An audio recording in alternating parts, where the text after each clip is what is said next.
What if I told you that one single day, October 15th, changed the course of history again and again? From mankind's first flight into the sky, to the storm that humbled an entire nation, and even the invention that birthed modern coding, every century, this same date has witnessed something extraordinary. This is not just another date on the calendar. This is October 15th, the day humanity wrote some of its most unforgettable stories. These are 7 shocking events on October 15th in history that changed the world. Number 1 is the first manned, untethered hot air balloon flight, 1783. Imagine standing in the streets of Paris in 1783. The air smells faintly of smoke and anticipation. A crowd has gathered. Nobles in powdered wigs, merchants with hands in pockets, peasants craning their necks for a glimpse of the impossible. Above them rises a giant trembling balloon made of silk and paper, shimmering gold in the afternoon sun. And on the ground, 2 men prepare to defy gravity itself. This is not a story about science alone. It's about imagination, courage, and the unrelenting human urge to rise above the earth.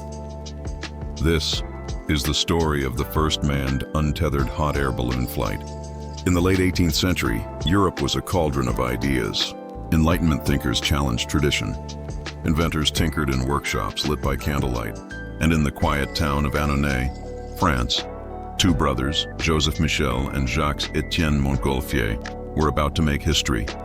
They were paper manufacturers by trade, but dreamers at heart. One evening, watching scraps of paper rise through the chimney smoke, Joseph had a revelation. What if hot air could lift not just paper, but people? It was an absurd idea, and that's exactly why it mattered. The brothers began experimenting in secret. They built small silk and linen balloons, heating the air beneath them with fire. At first, they thought it was smoke, not heat, that caused lift. So they burned damp straw and wool to create dense, sooty air. In 1782, they launched a balloon from their backyard. And to their shock, it floated nearly 2 kilometers before landing in a nearby field. The villagers were terrified. Some believed it was a monster from the heavens. Others prayed. But the Montgolfier brothers knew they were onto something extraordinary. By June 1783, they were ready to show the world. On June 4th, 1783, in the town square of Annonay, the Montgolfiers unveiled their creation, a massive sphere of linen and paper, 33 feet in diameter, painted in blue and gold. The crowd gasped as it inflated. Flames roared beneath it. Then, to everyone's astonishment, it lifted off, soaring nearly 6,000 feet into the air before gently descending miles away. News of the flight spread like wildfire. The King of France, Louis XVI, heard about it and demanded a demonstration in Versailles. Suddenly, the Montgolfiers weren't just inventors, they were celebrities. But before risking human life, they decided to test with passengers of another kind. On September 19, 1783, before the royal court, they launched a balloon carrying a sheep, a duck, and a rooster. Tens of thousands watched as the animals ascended into the sky. The sheep, named Monte au ciel, meaning climb to the sky, became an overnight sensation. After 8 minutes aloft, the balloon landed safely. The animals were unharmed. The crowd erupted in applause. If animals could survive, perhaps humans could too. The moment of truth, November 21st, 1783. Just 2 months later, it was time. The brothers prepared a new balloon, larger, more beautiful, and far more ambitious. Painted with zodiac symbols and suns, it stood over 70 feet tall. 2 men volunteered to make history, Jean-François Pilatre de Rosier, a daring scientist, and François Laurent, Marquis d'Arlandes, a French nobleman and military officer. On November 21, 1783, in the gardens of the Château de la Muette, the fire was lit. The balloon rose slowly, majestically, breaking free from its ropes. For the first time in history, humans were flying freely through the sky. The crowd below cheered. Some fell to their knees, others wept. The balloon drifted silently above Paris, floating over rooftops and church spires. The 2 men waved as they soared nearly 3,000 feet high, covering over 5 miles in 25 minutes before landing safely in the countryside. Human flight was no longer a dream, it was reality. Think about that moment. No engines, no navigation, no safety gear. Just 2 men standing in a wicker basket, carried by fire and wind, watching the world shrink beneath them. They had no idea what would happen. Would they run out of air? Would the balloon catch fire? No one knew, yet they went anyway. That's the power of human curiosity, to risk everything for a glimpse of the impossible. The Montgolfier flight captured Europe's imagination. Scientists debated how it worked. Artists painted it. Poets wrote about it. Even Benjamin Franklin, then ambassador to France, witnessed a flight and remarked, "All men now know that it is possible to soar in the air." Within months, inventors across the continent began experimenting with hydrogen balloons, airships, and gliders. It was the dawn of aeronautics, the beginning of humanity's long journey toward the sky, and eventually, the stars. Every airplane, every rocket, every astronaut who's ever left Earth owes something to that November afternoon in Paris. The courage of Pilatre de Rosier and the vision of the Montgolfier brothers lit a spark that still burns today. The very idea that we can rise above our limitations, that's the heart of every human innovation. Centuries later, when astronauts step into spacecraft, the echoes of that first balloon still linger. The fire that lifted the Montgolfier balloon is the same fire that propels rockets into orbit. It all began with silk, smoke, and a dream. As the balloon disappeared into the clouds, the world below changed forever. For the first time, humanity looked down from the sky and saw the Earth as something small, beautiful and fragile. That day, November 21st, 1783, wasn't just the birth of flight, it was the birth of human possibility. Because sometimes, the only way to truly understand the Number 2, the Siege of Vienna ends, 1529. The air was thick with smoke and fear. The autumn of 1529 had turned Vienna into a fortress under siege. Thousands of soldiers lined the city walls. Outside, stretching across the plains like an endless ocean, the mighty Ottoman army stood ready, 100,000 men, perhaps more, their banners fluttering beneath dark skies. This wasn't just a battle for a city, it was a battle for the soul of Europe. By the early 16th century, the Ottoman Empire was unstoppable. Under the leadership of Suleiman the Magnificent, their armies had conquered vast territories, from North Africa to the Middle East and deep into Europe. Constantinople had fallen a century earlier, and now the Ottomans stood at the very gates of Christian Europe. Their next target, Vienna, the heart of the Habsburg Empire. If Vienna fell, the road to the rest of Europe, to Germany, Italy, even France, would lie open. For the Ottomans, it was destiny. For Europe, it was survival. In September 1529, Suleiman's massive army arrived before the walls of Vienna. The city's defenders, a mere 17,000 soldiers led by Nicholas Graf, were outnumbered nearly 6-1. But they had two things the Ottomans didn't: high walls and unyielding resolve. The Ottoman cannons began their relentless pounding, day and night. Tunnels were dug beneath the walls to plant explosives. The defenders countered with desperate sorties, lighting fires and collapsing trenches. As the days dragged on, Vienna became a living nightmare. Rain turned trenches into rivers of mud. Disease spread through the camps, and food began to run out. Suleiman was used to swift victories. His empire had never met a city that refused to bow. But Vienna was different. The defenders fought like men possessed. Women carried water and stones to the walls, priests prayed in the streets, and soldiers swore to fight to the death. Every day, the Ottomans launched new assaults. Every night, the Viennese rebuilt what had been destroyed. The thunder of cannons echoed across Europe. Then, in early October, nature turned against the invaders. The rain intensified, flooding Ottoman trenches and rotting their supplies. The once mighty artillery sank into mud. Horses died. Morale crumbled. Winter was coming, and in the cold plains of Austria, that meant death for an army far from home. Inside the city, the defenders were barely holding on.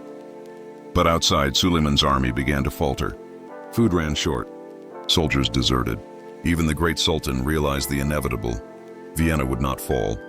On the morning of October 14th, Suleiman ordered one last desperate attack. Drums thundered, horns blared, and waves of Ottoman soldiers surged toward the walls. But the defenders were ready. Cannons roared, muskets fired, and boiling pitch rained down. The attack failed, brutally. Thousands lay dead at the gates. The next day, October 15th, Suleiman gave the order to retreat. The siege of Vienna was over. The seemingly invincible Ottoman Empire had been stopped. For Europe, it was more than a victory. It was a miracle. News spread across kingdoms. The Great Ottoman advance had been halted. The battle became a symbol of resistance, a rallying cry for unity. Vienna's survival proved that even the strongest empire could be turned back by courage, strategy, and sheer endurance. For the Ottomans, it was a painful lesson. The dream of conquering Europe faded. Though they would remain powerful for centuries, their expansion westward had reached its limit. For the Habsburgs, it was validation. Emperor Charles V's dominion survived. Vienna became not just a city, but a symbol of civilization holding the line against chaos. It's easy to see Suleiman as the villain, the invader, the aggressor. But history is rarely that simple. Suleiman was one of the most brilliant rulers of his age, a poet, a legislator, a visionary. His empire was rich, organized, and multicultural, yet even he could not conquer everything. The siege revealed a truth that every great conqueror eventually learns. Power has limits, and nature, courage, and timing can break even the strongest will. The siege of Vienna wasn't just a military conflict. It was the clash of two civilizations, the Christian West and the Muslim East, meeting not in words or trade, but in fire and blood. Yet even in their opposition, both sides shared something profound: ambition, faith, and the belief that destiny was on their side. In that sense, Vienna was more than a battlefield. It was a mirror of the human spirit itself, forever torn between conquest and survival. The 1529 siege shaped Europe's future. It led to centuries of tension between empires, inspired alliances, and redefined borders. But perhaps the greatest legacy was psychological. For Europe, it proved that no empire is unstoppable. For the Ottomans, it marked the beginning of slow retreat from the continent. And for historians, it remains one of those rare moments when the world could have changed, but didn't. Had Vienna fallen, the Renaissance might have taken a different path. Christianity's influence might have waned sooner, and the cultural heart of Europe, art, science, and thought, might have shifted elsewhere. As Suleiman's army vanished into the fog, the battered defenders of Vienna looked out over a landscape of ruin. Thousands of bodies littered the fields. The smell of smoke hung in the air, but amidst the devastation, they saw something else: hope. They had faced the mightiest empire on earth and survived. And though the city's walls were cracked and scarred, its spirit stood unbroken. On that cold October morning, as the last Ottoman banners disappeared, number to 3, Fortran Released, 1956. The code that changed everything. Before there was Google, before smartphones, before even the concept of a programmer, there was Fortran. It was 1956. Computers filled entire rooms. They whirred, clicked, and blinked with strange lights. Mysterious machines used only by mathematicians and scientists. Back then, programming wasn't about typing commands in English. It was about punch cards, switches, and raw machine code. Long strings of numbers that told the computer what to do, one painful instruction at a time. And then, out of IBM's research labs, came something that would change the world. A language that could turn human logic into machine action. A language that made computers understandable. That language was Fortran, short for formula translation. In the early 1950s, the idea of software was still new. Computers were incredibly expensive and painfully slow. Each one had to be programmed in its own unique machine code, meaning what worked on one computer wouldn't work on another. If you wanted to calculate something, say, the trajectory of a rocket, you'd need to spend weeks writing thousands of lines of binary code. It was so complex that only a handful of people in the world could do it correctly. In short, computers weren't built for humans. That all changed when a brilliant mathematician at IBM named John Backus decided he was tired of how hard programming was, so he asked a question that would redefine technology forever. What if we could write code the way we think? Backus and his small team at IBM began working on a new kind of language, one that could translate mathematical formulas into computer instructions automatically. At first, even IBM's own engineers thought the idea was crazy. They said computers are for numbers, not English. Others warned that such a high-level language would make programs inefficient and slow, but Backus persisted. After 3 years of relentless work, testing and rewriting, his team unveiled their creation, Fortran, released in 1956 for the IBM 704 computer. It wasn't flashy, it wasn't simple, but it was revolutionary. Fortran let engineers write statements like A, birdie roast, B plus C, D, and the computer would understand. What had taken months to code could now be done in hours. Fortran turned programming from a mechanical process into a creative craft. Scientists could finally focus on what they wanted to calculate, not how to make the machine do it. For the first time in history, the gap between human thought and machine action began to close. It's hard to overstate how monumental that was. This was the moment coding became language. Almost immediately, Fortran spread like wildfire through the scientific community. Physicists used it to model atomic reactions. NASA used it to calculate rocket trajectories during the space race. Economists, engineers, and mathematicians all began using Fortran to explore problems that were once impossible to compute by hand. In a few short years, Fortran became the universal language of science. Even today, nearly 7 decades later, it's still used in high-performance computing, especially in weather modeling, fluid dynamics, and astrophysics. Imagine that. A language born before color TV still powers supercomputers that predict hurricanes and simulate galaxies. That's not just longevity, that's legacy. Of course, not everyone welcomed Fortran with open arms. Many programmers of the time, the so-called machine code purists, mocked it. They believed real coders wrote in binary or assembly, and that Fortran made people lazy. But those same critics were soon outpaced by scientists using Fortran to achieve breakthroughs that manual coding could never have accomplished fast enough. In other words, efficiency won over ego. Fortran democratized computing. It made it accessible, scalable, and collaborative. It turned computing from a niche skill into a field of innovation. There's a poetic irony to it all. The first true programming language wasn't built for power, but for ease. And yet, it became the foundation for power itself. C, C++, Python, Java, all owe a debt to Fortran. The loops, conditionals, functions, and modular thinking we take for granted today were all born in that moment of clarity in the 1950s. Backus didn't just create a language. He created a new way of thinking. John Backus wasn't your typical corporate engineer. He was a dreamer who hated routine.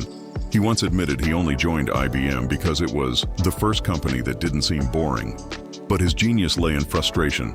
He wanted to make things better, faster, easier. In a world obsessed with hardware, Backus focused on the software of the mind. When Fortran finally proved its worth, even IBM was shocked. The programs written in it were not only readable but also as efficient as hand-coded ones. That's when the world realized simplicity isn't the enemy of power, it's the source of it.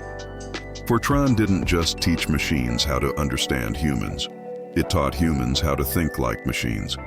It inspired the first generation of computer scientists. It laid the groundwork for modern compilers.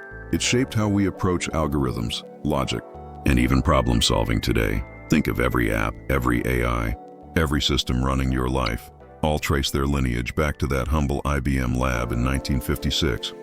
Every time you type a line of code, somewhere deep in its DNA, a little piece of Fortran lives on. When we look back, Fortran doesn't just mark the birth of programming. It marks the beginning of a relationship between human creativity and digital logic. It's the reason we can dream in algorithms, the reason AI exists, the reason we can build entire worlds out of code. So next time your phone answers a question or your car drives itself, remember, it all began with a few simple lines written nearly 70 years ago. Because in 1956, a handful of dreamers taught the world's first computers something. Number 4, Shenzhou 5 launch, 2003. China's leap into the stars. It was October 15th, 2003, at 9 a.m. local time. The stillness of the Gobi Desert was shattered by a deafening roar. A column of fire and smoke rose into the endless blue sky, carrying with it not just a spacecraft, but a nation's dream. Aboard that spacecraft, Shenzhou 5, sat one man, Yang Liwei, a 38-year-old former fighter pilot with a calm face and steady voice. In that moment, China became the third nation in history, after the Soviet Union and the United States, to send a human into space. It wasn't just a launch. It was a declaration. China has entered space, Yang Liwei said, as the world watched in awe. To understand why Shenzhou 5 was such a historic moment, you have to go back to the Cold War. The 1960s had been a fierce duel between the US and the Soviet Union. Sputnik, Gagarin, Apollo, the moon. But when the Cold War ended, it seemed the great space race had ended too. Then quietly, in the East, China began preparing for its own race. For decades, Chinese engineers studied, tested, and built, sometimes in secret, sometimes under ridicule. Critics called their space program outdated, too ambitious, even impossible. But China wasn't chasing glory. It was building independence. While other nations collaborated with NASA or Russia, China wanted to do it all, alone. And that's exactly what made Shenzhou 5 such a powerful statement. The name Shenzhou means divine vessel. It was fitting, because the journey to get there was anything but easy. China's space ambitions had started decades earlier under Chen Shuisin, a visionary scientist trained in the US who returned home in the 1950s. He was called the father of Chinese rocketry. His dream? To see a Chinese astronaut, a taikonaut, orbit Earth. But progress was slow. Political turmoil, economic struggles, and technological barriers delayed everything. For years, it seemed that dream might never come true. Then came the 1990s, a period of rebirth. With new funding, new technology, and fierce determination, China's space program found its rhythm again. Each Shenzhou mission before 2003, from Shenzhou 1 through 4, was an unmanned test. And when all proved successful, the time had come for the ultimate test, human spaceflight. On that crisp October morning, the world turned its eyes to the Jiuquan Satellite Launch Center in Inner Mongolia. The Shenzhou 5 spacecraft sat atop a long March 2F rocket, gleaming in the sunlight. Inside, Yang Liwei waited, calm, focused, ready. The countdown began. 10, 9, 8. As the engines ignited, the ground trembled. Flames erupted beneath the rocket as it rose, slowly at first, then faster, piercing the sky with thunderous power. Shenzhou 5 has lifted off, announced Mission Control. In a single moment, centuries of dreams left the ground. For the next 21 hours, Yang Liwei orbited Earth 14 times. He floated weightless in his capsule, speaking calmly to Mission Control. Through the small window, he could see the curve of Earth, blue oceans, white clouds, and the dark silence of space. He later described it as a beauty beyond imagination. He ate Chinese food, braised pork and rice, and even raised a small flag inside the capsule. The gesture might have seemed simple, but it symbolized something profound. China had arrived on the world's biggest stage, space itself. On Earth, billions of people go about their day, unaware of the infinite universe above. But for Yang Liwei, looking down on the planet, humanity seemed small, united, fragile, and magnificent all at once. Every orbit reminded him, and the world, that the stars belong to no one, and to everyone. When Shenzhou 5 landed safely in Inner Mongolia the next morning, a new era began. The success of Shenzhou 5 wasn't just a technological feat. It was a geopolitical milestone. China had become the third spacefaring nation, not by copying others, but by developing its own rockets, spacecraft, and training systems. The mission inspired a surge of national pride. Streets erupted in celebration. Newspapers hailed Yang Liwei as a hero. Children across China began dreaming of space and the government. They didn't stop there. Shenzhou 5 was only the beginning. In 2005 came Shenzhou 6, then Shenzhou 7, where astronauts performed China's first spacewalk. Then Tiangong, the Heavenly Palace, China's own space station. And by 2022, China became one of the few nations with a fully operational modular space station, rivaling the ISS. All of that began with that single man in 2003, Yang Liwei, sitting alone above the world, proving that a new chapter of space history had begun. When reporters asked Yang Liwei how it felt to be China's first astronaut, he smiled modestly. "I was not alone," he said. "I carried the dreams of 1 billion people." That humility resonated deeply, because in truth, Shenzhou 5 was not just about reaching orbit, it was about lifting a nation's spirit. It showed that patience, perseverance, and belief could achieve what once seemed impossible. What makes Shenzhou 5 so remarkable isn't that it reached space, but that it did so after decades of doubt, struggle, and delay.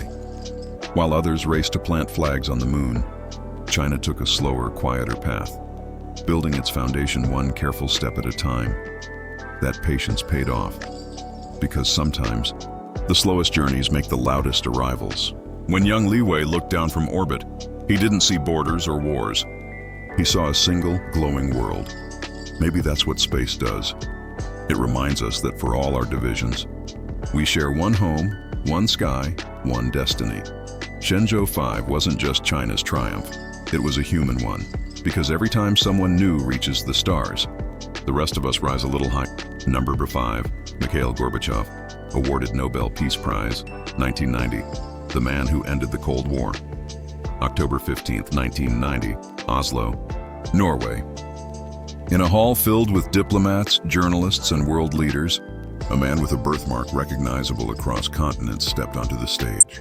His name was Mikhail Sergeyevich Gorbachev, the last leader of the Soviet Union, and the man many credited with ending one of the most dangerous eras in human history. As he accepted the Nobel Peace Prize, he wasn't just being honored for peace, he was being honored for restraint. Because in a world armed to the teeth with nuclear weapons, sometimes the greatest power is knowing when not to use it. For over 4 decades, the world had lived under the shadow of annihilation. The United States and the Soviet Union, 2 superpowers locked in a silent standoff. Every missile launch, every spy mission, every diplomatic move was a potential spark for global war. By the early 1980s, tensions were near breaking point. The Soviet economy was crumbling under the weight of military spending. Censorship and stagnation suffocated the people, and the Iron Curtain still divided East and West. The world had seen leaders come and go, each promising change. But none had truly dared to rewrite the system itself. Then, in 1985, a 54-year-old reformer rose to power, a man unlike any Soviet leader before him, Mikhail Gorbachev. From the moment he took office as General Secretary, Gorbachev made it clear the Soviet Union could no longer survive on fear and isolation. He introduced 2 revolutionary ideas: perestroika, restructuring, and glasnost, openness. Under perestroika, he reformed the stagnant Soviet economy, allowing limited market activity, efficiency, and innovation.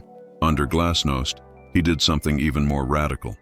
He gave people the freedom to speak. Newspapers began criticizing the government. Citizens debated politics publicly. Books once banned were published again. It was as if, overnight, the Soviet Union began to breathe for the first time in decades. Previous Soviet leaders ruled through fear, but Gorbachev ruled through trust. He didn't see openness as weakness. He saw it as strength. While other leaders built walls, he wanted to tear them down, literally and metaphorically. He reached out to the West, especially to US President Ronald Reagan. The 2 men, once bitter enemies, met face-to-face in a series of historic summits that would reshape world politics. And in 1987, they signed the Intermediate Range Nuclear Forces (INF) Treaty, eliminating entire classes of nuclear weapons. It was the first time in history that 2 nuclear superpowers agreed not just to limit weapons, but to destroy them. Of course, not everyone in the Soviet Union saw Gorbachev as a hero. To hardliners in the Communist Party, he was betraying socialism. To the people suffering from economic decline, reforms seemed too slow. But to the rest of the world, especially in Eastern Europe, Gorbachev represented something they hadn't felt in decades: hope. In 1989, one by one, the Iron Curtain nations began to rise. Poland, Hungary, Czechoslovakia, East Germany. The Soviet tanks stayed in their barracks. Gorbachev refused to use force, and then, on November 9, 1989, the Berlin Wall fell. No orders from Moscow stopped it. No soldiers fired. The world watched as families embraced, decades of division collapsing into dust. The irony is powerful. Gorbachev didn't win the Cold War for the Soviet Union. He ended it for the world. By choosing peace over domination, openness over fear, he became the architect of an entirely new global era. For the first time in living memory, humanity wasn't living under the constant threat of nuclear apocalypse, but that peace came at a cost. At home, Gorbachev's reforms unleashed forces even he couldn't control. Economic hardship deepened as old systems collapsed. Nationalist movements surged across the Soviet republics. In 1991, a coup attempt by hardliners tried to reverse his policies, but failed. Soon after, the unthinkable happened. The Soviet Union dissolved. 15 new nations emerged, and Gorbachev, the man who tried to save the USSR by reforming it, became the leader who ended it.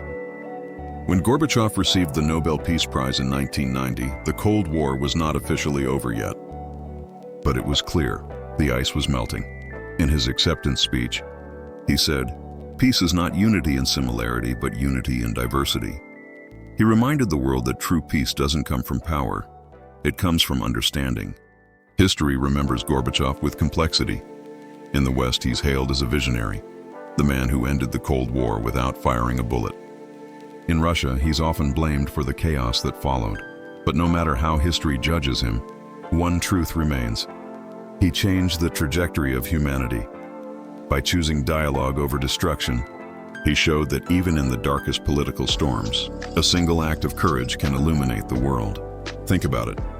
The world went from stockpiling nuclear warheads to tearing down walls, not through invasion, but through conversation. That shift wasn't accidental. It was deliberate. And it came from Gorbachev's belief that the greatest revolution isn't in weapons, but in the human mind. He didn't conquer. He convinced. Today, more than 3 decades later, the world is once again filled with uncertainty. New rivalries rise, new walls appear, some physical, some digital. But the legacy of Mikhail Gorbachev stands as a reminder that peace is always possible, if someone dares to believe in it. He once said, "If not me, then who? If not now, then when?" And with that question, he ended a war that had no battlefields, no victors, and no honor. The world took a deep breath. And for the first time in Number 6, I Love Lucy. Premieres on TV, 1951. The show that changed television forever. October 15th, 1951. The black and white glow of American living rooms flickered to life. For the first time, audiences across the country saw a woman with fiery red hair, though no one could tell. Color TV hadn't arrived yet, and a smile that could outshine the brightest studio light. Her name was Lucille Ball, and her new sitcom, I Love Lucy, was about to change television forever. No one knew it yet, but that night marked the birth of modern entertainment. Because I Love Lucy didn't just make people laugh, it redefined how TV was made, watched, and remembered. The early 1950s were a strange and hopeful time. World War II was over, soldiers had returned home, and America was settling into suburban life. Television was still new, a luxury in most homes. Most shows were live broadcasts of theater-style performances. They were stiff, unpredictable, and often forgotten the moment they ended. But Lucille Ball, a well-known film actress, wanted to do something different. She wanted to bring real comedy to TV, not staged, not pretentious, but funny, human, and chaotic, just like real life. CBS executives weren't convinced. They loved Lucille Ball but didn't like her husband, Desi Arnaz, a Cuban band leader. Lucille refused to do the show without him.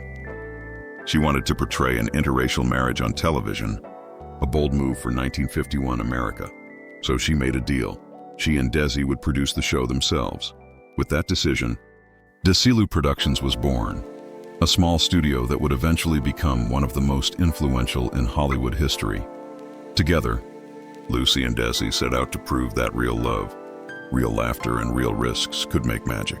When I Love Lucy premiered, it broke almost every rule of television. First, it was filmed before a live studio audience, something unheard of at the time. That laughter you hear, it's not canned, it's genuine. Real people laughing at real comedy.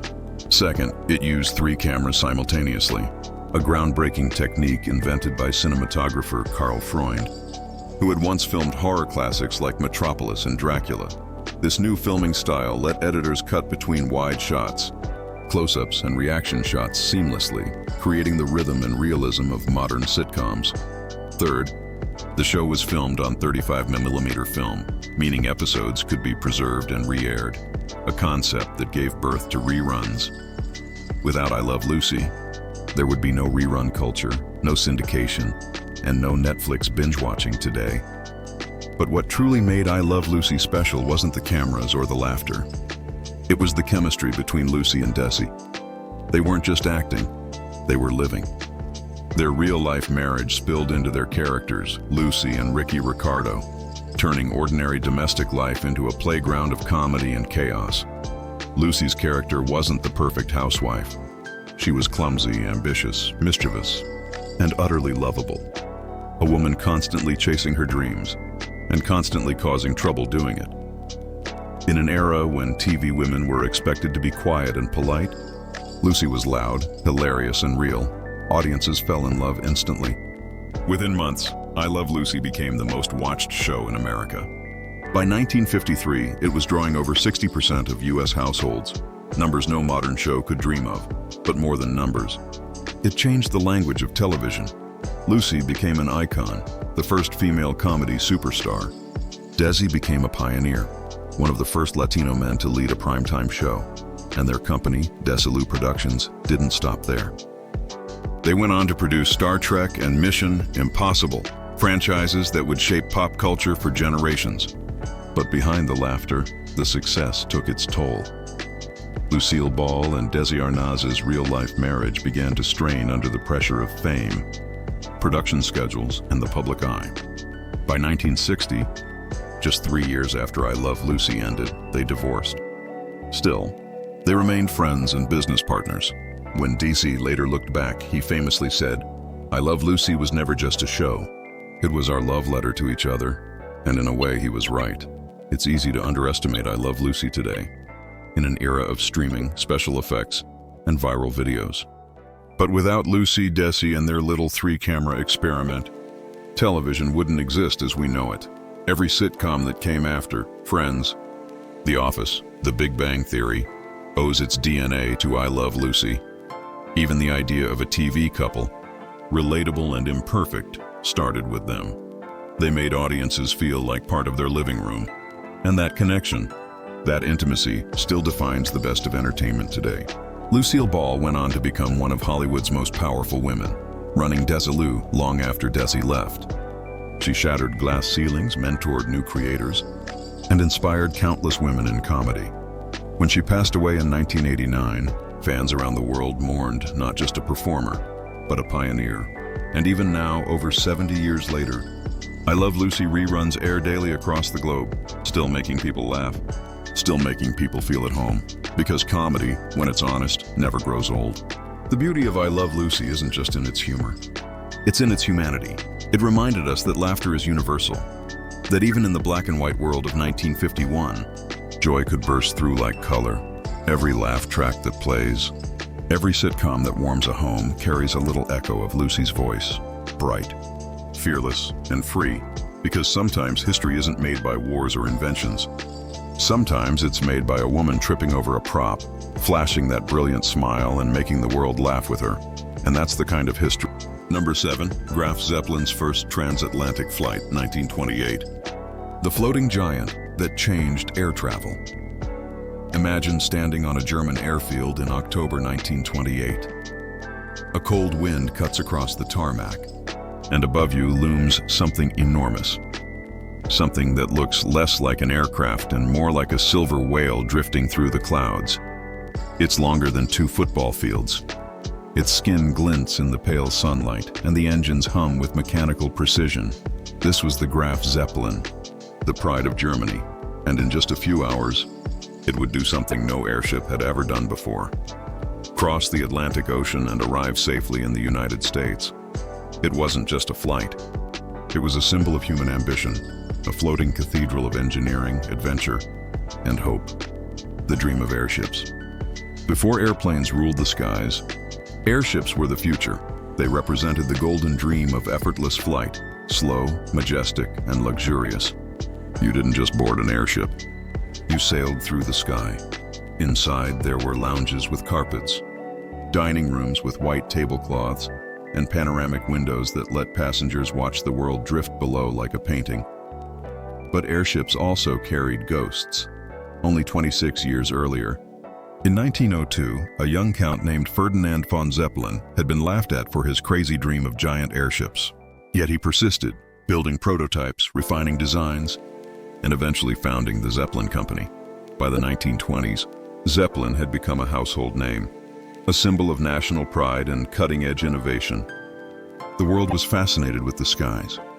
Charles Lindbergh had crossed the Atlantic in his tiny airplane, the Spirit of St. Louis, just the year before. But the Graf Zeppelin was different. It wasn't about speed. It was about elegance, scale, and endurance, showing that flight could be not just possible, but comfortable, even beautiful. The airship measured 776 feet long, filled with hydrogen gas and powered by 5 Maybach engines. Its maximum speed, a modest 80 miles per hour, but it could carry up to 40 passengers and tons of mail and cargo, making it a flying ocean liner. On October 11, 1928, the Graf Zeppelin lifted off from Friedrichshafen, Germany, bound for Lakehurst, New Jersey, the same U.S. naval base that would later witness the tragic crash of the Hindenburg. On board were 40 passengers, 60 crew members, and a sense of global anticipation. The flight would cover more than 5,000 miles, battling unpredictable Atlantic weather. But there was also a secret weapon, its captain, Dr. Hugo Eckener. The man at the helm wasn't just a pilot. He was a visionary, a journalist turned airship commander who believed that Zeppelins could bring nations closer. Together, his calm demeanor and technical brilliance earned him the nickname, the Magellan of the Guy Air, drama in the sky. The first few days of the journey were tense. The Graf Zeppelin encountered stormy winds, electrical turbulence, and heavy rain. Imagine being hundreds of feet above a raging ocean, inside a metal framework filled with flammable hydrogen. The tension was electric. Passengers described hearing the constant groan of the airship's structure as it flexed under pressure. And yet, inside the cabin there was an eerie calm. They sipped tea, read newspapers, and watched the clouds roll past. One passenger later wrote, "It felt less like traveling and more like dreaming, like the world had finally learned to float." Triumph over the Atlantic. After 111 hours and 44 minutes, the Graf Zeppelin finally descended toward Lakehurst, New Jersey. Crowds had gathered. Thousands of people filled the field, cheering as the massive airship appeared like a silver ghost emerging from the clouds. When it touched down on October 15, 1928, the world erupted in celebration. It wasn't just a German victory, it was a human one. Newspapers across the globe hailed it as a new age of flight. The New York Times headline read, "Graf Zeppelin triumphs in Great Ocean Crossing." Even Charles Lindbergh himself sent a personal telegram of congratulations. In a world still healing from World War I, the Graf Zeppelin became a rare symbol of peace and progress. For a brief, beautiful moment, it seemed like humanity had found a new way to connect, not through conquest, but through curiosity. The airship went on to circle the globe in 1929, visiting Tokyo, Los Angeles, and Moscow, turning into a flying ambassador of innovation. Everywhere it went, people gazed up in awe at the slow, silent majesty gliding above them. But even as the Graf Zeppelin soared, the world was changing. Airplane technology was advancing fast. Engines were becoming stronger, wings more efficient, and planes could fly higher and faster than ever before. And then came the Hindenburg disaster in 1937, a fiery explosion that ended the age of airships in one horrifying instant. From that day on, the word Zeppelin no longer meant wonder, it meant danger. The Graf Zeppelin was quietly retired, later dismantled during World War II. Its glorious silver frame was melted down, turned into raw metal for the German war machine, a tragic ending for what was once a symbol of peace. And yet, even today, the spirit of the Graf Zeppelin lives on. Its pioneering structure inspired modern blimps, airships, and even spacecraft engineering. NASA engineers have studied its aerodynamics. Luxury aircruise companies still dream of bringing the concept back.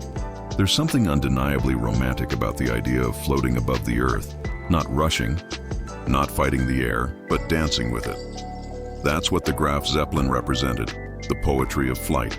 A reminder that technology isn't just about moving faster. Sometimes it's about moving more beautifully. As the sun set on October 15, 1928, the Graf Zeppelin stood moored in New Jersey, surrounded by cheering crowds and fluttering flags.